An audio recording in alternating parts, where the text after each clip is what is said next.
É um prazer enorme estar aqui com você nessa conferência maravilhosa sobre visão e liderança, atitudes que geram crescimento. Meu texto de hoje, para começar, é Mateus, capítulo 25, versículos 14 a 30, que é a parábola dos talentos, e nós vamos começar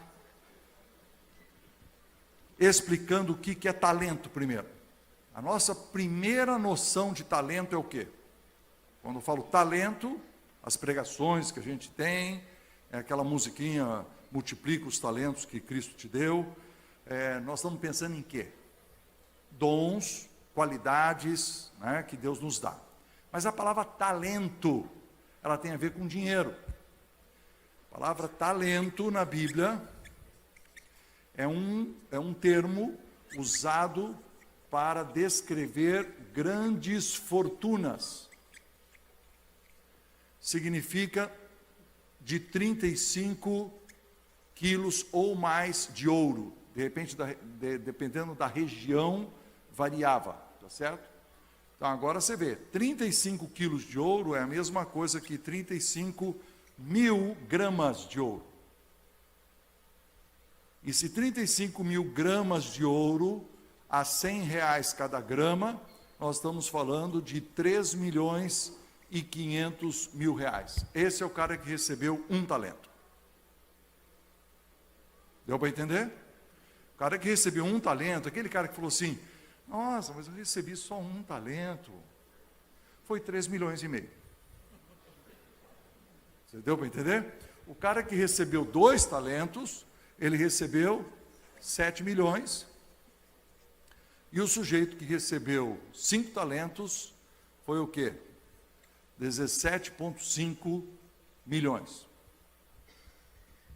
Então, a primeira coisa que nós temos que entender ao nos aproximar dessa parábola, é que ele não está falando, ele não está pegando o ouvinte original da palavra, da parábola, não estava pensando em talentos como dons. Ele estava entendendo que era uma história sobre dinheiro, do primeiro século, ele entendeu isso perfeitamente. E por isso os termos que serão usados, saiu a negociar, faz sentido, saiu a negociar, tinha a ver com dinheiro, tá certo? E daqui então tem muitas lições de empreendedorismo nessa história que Jesus contou, tá certo? Então vamos ler juntos lá, versículo 14, Sandro, o que diz? Pois será como um homem que, ausentando-se do país, chamou os seus servos e lhe confiou os seus bens. Pronto, só até aí. Então, vamos de novo.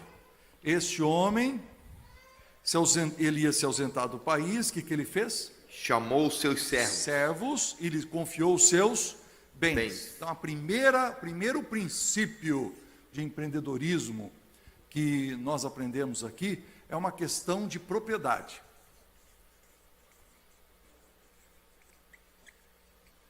De quem é o dinheiro? Exatamente. Quando ele diz, lhe entregou os seus bens, versículo 14, não era, ele só estava dando para eles administrarem. Então, essa é a primeira convicção que o empreendedor cristão precisa ter. Eu tenho uma empresa, ela não é minha. Eu tenho uma casa, ela não é minha. Eu tenho um carro, ele não é meu. Isso aqui não é meu.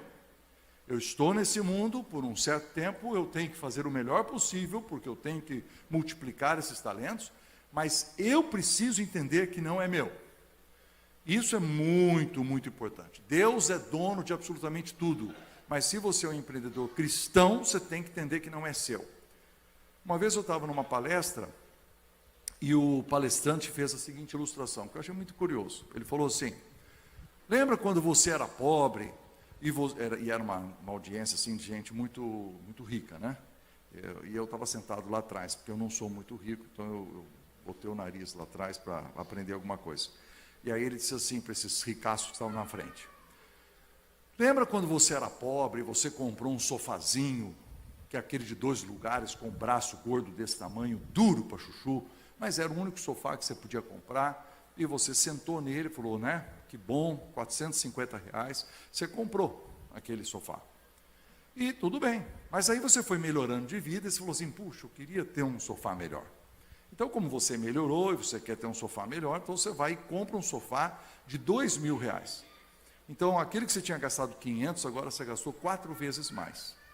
Só que quando você senta no sofá de R$ 2.000, o seu traseiro lhe manda um sinal, dizendo assim, uau, valeu a pena. Por quê? Porque o conforto também cresceu 400%. Foi proporcional ao meu gasto. Só que aí você vai ficando rico, você fala assim, não, mas agora eu quero um sofá que custa R$ 10.000. Entendeu? Porque ele tem um frisinho não sei aonde, ele tem um couro não sei aonde, ele tem e você vai de 2 para 10, só que quando você senta no sofá, aumentou quanto de conforto? Nada. Você só gastou o dinheiro. Né? Aí ele falou assim, mas vocês são ricos, né? Vocês compram barcos e compram helicópteros e não vai poder comprar o sofá de 10? Pode comprar. Não estou proibindo de comprar, o palestrante dizendo, né? Ele disse assim, mas vamos supor que você queira comprar um sofá assinado pelo arquiteto X, que custa R$ 57.000 e que não acrescenta absolutamente nada de conforto, é a assinatura, é a frescura da assinatura do cara no móvel. Aí esse homem, palestrante, vira para aqueles homens ricos ali e fala assim, eu sei que você tem dinheiro e que você pode gastar como você quiser, afinal você o ganhou. Mas eu acho que você precisa pedir autorização para Deus. Porque esses 40 e poucos mil reais que você gastou num sofá, você podia fazer outras coisas. Você podia pagar a faculdade inteira de uma pessoa, 4 anos, 5 anos. Você podia fazer o bem de outras formas. Então, gastar só por causa da sofisticação, eu não estou dizendo que não pode. Porque existe o banqueiro que tem relacionamentos com pessoas riquíssimas, e talvez ele sinta a necessidade de ter algumas coisas assim, mas, cara, pedir licença para Deus. O que ele queria ensinar é esse o princípio. Os bens que foram colocados na sua mão, eles não são seus. E você não pode dizer assim, não, eu tenho dinheiro, vou gastar. Não, pedir licença. Pedir licença, porque não é meu. Então, por exemplo, um texto conhecido nosso, Romanos 11:36, o que diz? Porque dele, por meio dele e para ele são todas as coisas, a ele, pois, a glória eternamente. Abre lá, Sandro. O que diz? 11:36, Romanos 11:36, o que diz? Porque dele... Peraí, vamos devagar. Porque dele, depois... E por meio dele... Por meio dele e para ele... Para ele são todas as coisas. São todas as coisas. A ele, pois... A ele, pois, a glória... Eternamente. Então, se é dele, vamos aprender português, gente. Se tudo vem dele, Deus é a origem de todas as coisas.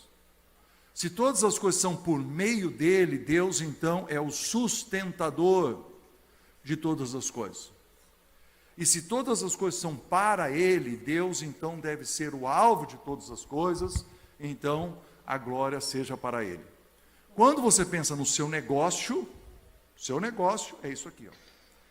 Como é que da onde veio a sua capacidade empreendedora? Da onde veio a oportunidade de negócio? Da onde que veio uma dica que alguém te deu, às vezes caminhando ali ou conversando com alguém? Uma luz, você veio numa palestra dessa, alguém falou uma frase, falou, nossa, eu preciso seguir isso aí. Alguma coisa, uma ideia, uma coisinha que Deus te deu, mas é a origem de Deus, Deus deu isso para você. Aí você vai lá e trabalha como um louco, Deus tem que sustentar isso, tem que sustentar a sua saúde, tem que sustentar a sua inteligência, proteger você de acidente, tem que proteger de acidente no trabalho, tem que proteger a sua empresa de pegar fogo, tem um monte de coisa, tá certo? Então, o que nós devemos fazer? Nós devemos fazer tudo para a glória de Deus. O dinheiro é dele. E aqui está o texto, em Mateus. Ele disse, ele veio e deu para cada um um pedaço dos seus bens, dos bens do Senhor, tá certo? Era dele. Deixa eu contar uma história triste que eu tive uma vez na minha igreja. Lembra na época do Collor, muitos anos atrás, quando foi tirado a poupança de todo mundo, eu tinha esse homem na minha igreja que trabalhava com vendas. Era um representante muito importante, de uma empresa muito importante também, só que da noite para o dia, ele ficou, ninguém comprava nada. E com isso se perpetuou durante vários meses. E ele não comprava, ninguém comprava, ele não vendia, ele vivia de receber aquela, como é que chama? Comissão, né? Então o que ele fez? Ele parou de dar dinheiro na igreja. E eu entendi ele parar de dar dinheiro. Veja bem, eu entendi. Ele não estava recebendo nada. Na verdade, ele não podia mais comprar nem no supermercado, porque ele não tinha o dinheiro para comprar. Ele só estava comprando numa vendinha perto da casa dele, lá do seu Manuel, porque o seu Manuel permitia ele pendurar no prego lá a conta dele, ele estava fazendo dívida. E seu Manuel estava na confiança de que essa situação um dia no Brasil vai mudar e você vai me pagar. Estava confiando no caráter dele e tal, e na amizade de longos anos. A dívida dele, ele não tinha dinheiro. Eu cheguei para ele e falei assim, posso te dar uma ideia? Dê R$1 para Deus. Ele falou, como assim? É R$1. Você pega o envelope, põe teu nome, põe R$1 dentro, fecha o envelope, e você vai à frente entregar o seu dízimo, você faz uma oração, Senhor. Lembra, Senhor, quando eu entregava o dízimo, quando eu entregava a oferta. Lembra, Senhor, quando eu era próspero. Lembra, Senhor, quando eu não estava nessa crise. Eu quero dizer para o Senhor que eu não me esqueci do Senhor. Que agora que eu estou mal, que eu mal estou conseguindo pôr comida na mesa, eu vim aqui entregar R$1. Para dizer assim, meu Deus, R$1. Lembrando que o Senhor está em primeiro lugar, que de ti vem todas as coisas, que o Senhor me dê nas oportunidades. Você faz uma oração e entrega R$1 na situação mais crítica que esse país já passou e que ele passou. A resposta dele foi qual? Ah, pastor, mas acho que é sem graça, né? R$1. Ou seja, ele preferia dar nada do que R$1. Não é um negócio estranho? Ele estava mais preocupado com o orgulho dele. Como é que meu nome vai ficar a hora que o tesoureiro abrir esse envelope e tiver R$1? Vai ficar mal para mim? Sim, mas já está mal para você. Você não está dando nada. Eu estou pensando que eu estou querendo que você faça um exercício espiritual. Um exercício de dizer assim, meu Deus, eu não tenho nada, mas eu vou lhe dar R$1. Ele não quis fazer o exercício espiritual de diante de todos reconhecer que Deus é dono do dinheiro e que ele estava passando uma dificuldade enorme, mas que ele não queria esquecer. Deus estava lá em primeiro lugar, porque dele, por meio dele, para ele são todas as coisas. Lembrar de Deus. Eu fiquei muito triste, porque era um dos líderes da igreja, um dos presbíteros da igreja, e eu sabia da dificuldade, nós tínhamos que ajudá-lo, era uma situação muito grave, mas ele não quis fazer esse pequeno exercício de submissão a Deus, porque ele achou que ia ficar com vergonha diante do tesoureiro da igreja.